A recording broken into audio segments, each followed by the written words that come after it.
دیتے ہیں۔ اور آج شیطان یہ بھی وسوسہ ہمارے دل و دماغ میں ڈالتا ہے کہ نبی مدینے میں ہے، تم یہاں پاکستان میں ہو، تم یہاں سے اگر درود و سلام پڑھو گے تو نبی تک آواز کیسے پہنچے گی؟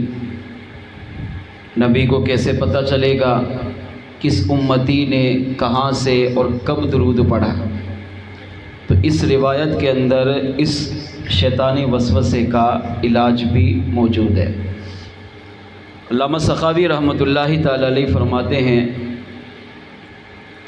ان للہ ملکن، اللہ کریم نے امام الانبیاء محمد مصطفیٰ احمد مجتبیٰ صلی اللہ تعالیٰ علیہ وآلہ وسلم کی قبر پر ایک فرشتے کو مقرر کیا۔ ویسے یہ بھی حدیث ہے کہ 70,000 فرشتے اللہ سے اجازت لے کر صبح آتے ہیں، اور صبح سے لے کر شام تک آقا علیہ الصلوۃ والسلام کے روضے کے ارد گرد چکر لگا کر سارا دن حضور کی ذات پر درود و سلام پڑھتے رہتے ہیں۔ جب شام ہوتی ہے تو یہ 70,000 فرشتے اللہ کی طرف لوٹ جاتے ہیں، اور 70,000 فرشتے اور آتے ہیں جو مغرب سے لے کر صبح فجر تک آقا علیہ السلام کی مزار کا چکر بھی لگاتے ہیں، گھومتے بھی ہیں، اور آقا علیہ السلام پر پوری رات صلاۃ و سلام پڑھتے ہوئے گزار دیتے ہیں۔ اور جس فرشتے کی ایک بار حضور کی بارگاہ میں حاضری ہو گئی تو اب وہ قیامت تک دوبارہ حضور کی بارگاہ میں حاضر نہیں ہوتا، اتنے اللہ کے فرشتے ہیں۔ لیکن یہ حضور کے امتی کی خوش نصیبی ہے کہ آقا علیہ السلام کا امتی جب چاہے، جہاں چاہے، روضے رسول پر جا کر پڑھے یا اپنے گھر میں بیٹھے ہوئے پڑھے، جب دل کرے اپنے آقا علیہ السلام پر درود و سلام پڑھ سکتا ہے۔ امتی کو کوئی پابندی نہیں کہ میری بارگاہ میں ایک دفعہ پڑھ، میری بارگاہ میں ایک دفعہ حاضری دے، میرے روزے پر ایک مرتبہ آ، نہیں۔ آقا علیہ الصلوۃ والسلام کا امتی، حضور کا عاشق، جب چاہے، جس وقت چاہے، جس سال چاہے، جس مہینے چاہے، وہاں بھی حاضر ہو کر سلام پڑھ سکتا ہے، اور اپنے گھر میں بیٹھے ہوئے بھی جب چاہے ایک بار نہیں لاکھوں کروڑوں بار حضور کی بارگاہ میں سلام پڑھ سکتا ہے۔ اتنی برکتیں ملنے کے باوجود بھی اگر نہیں پڑھتا تو اس سے بڑا بدنصیب امتی نہیں ہے۔ اب روایت سنیے، علامہ سخاوی کہتے ہیں، آقا علیہ الصلوۃ والسلام، ان للہ ملکن، اللہ کریم نے حضور علیہ السلام کے مزار پر ایک فرشتے کو مقرر کیا۔ اس کی طاقت کیا ہے؟ فرمایا وَهُوَ قَائِمٌ عَلَىٰ قَبْرِهِ، وہ فرشتہ آقا علیہ الصلوۃ والسلام کے مزار پر ہر وقت موجود رہتا ہے۔ کمال کیا ہے اس کا؟ اللہ نے اسے جو سننے کی طاقت دی ہے، وہ طاقت ہماری طرح نہیں ہے۔ ہم وہی سنیں گے جو قریب سے آواز آئے، جیسے ابھی آواز آ رہی ہے۔ اگر کوئی دور سے ہمیں پکارے ہم نہیں سن سکتے۔ ہماری آنکھ وہی دیکھے گی جو ہمارے سامنے ہوگا، لیکن اگر آنکھ کے بیچ میں رکاوٹ آ جائے تو آنکھ رکاوٹ کے پار کون ہے، کیا ہے، نہیں دیکھ سکتی۔ لیکن اللہ کا وہ معصوم فرشتہ، اس کی طاقت کا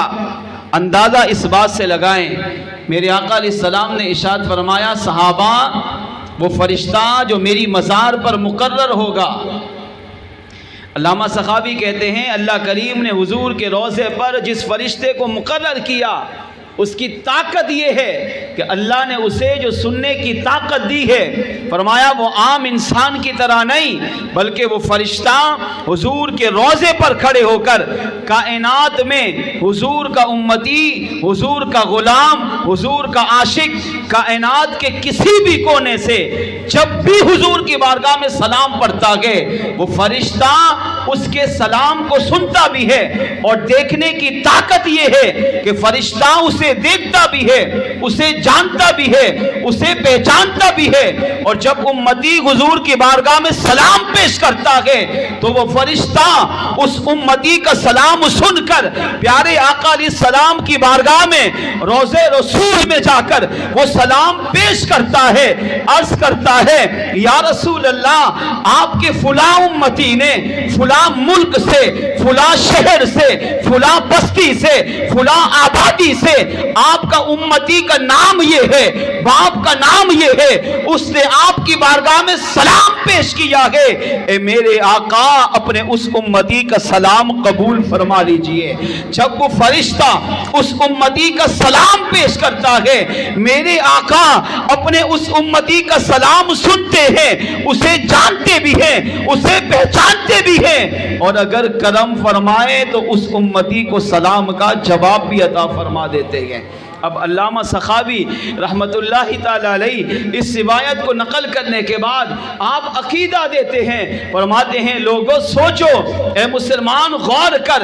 جب حضور کے مزار پر موجود فرشتے کو اللہ نے یہ کمال دیا، یہ سننے کی طاقت دی، یہ دیکھنے کی طاقت دی، یہ علم عطا کیا کہ پڑھتا سلام حضور کا غلام ہے، مگر فرشتہ اسے جانتا بھی ہے، باپ کو بھی جانتا ہے، کہاں سے سلام پڑھا یہ بھی جانتا ہے، اس کے سلام کو سنتا بھی ہے، اسے پہچانتا بھی ہے، اور اس کا نام، باپ کا نام حضور کی بارگاہ میں پیش کرتا ہے، سلام بھی پیش کرتا ہے۔ فرمایا جب حضور کے دربار کے خادم کو اللہ نے اتنا مقام عطا کیا ہے تو پھر سوچ تیرے کریم رب نے تیرے نبی کو کتنا مقام عطا کیا ہوگا۔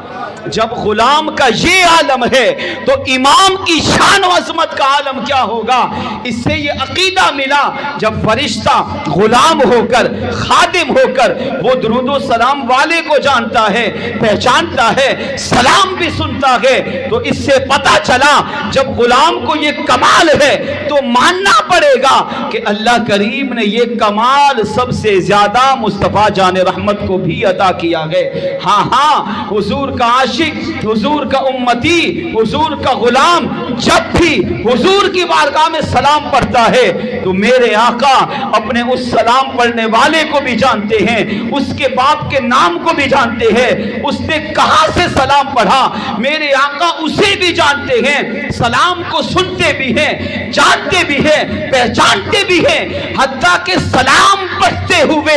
امتی کے دل میں جو کیفیت ہوتی ہے، جو پیار ہوتا ہے، جو محبت ہوتی ہے، میرے آقا علیہ السلام اپنے اس امتی کے دل کی کیفیت کو بھی جانتے ہیں، اور اگر کرم فرمائیں تو سلام کا جواب بھی عطا کر دیتے ہیں۔ علماء نے لکھا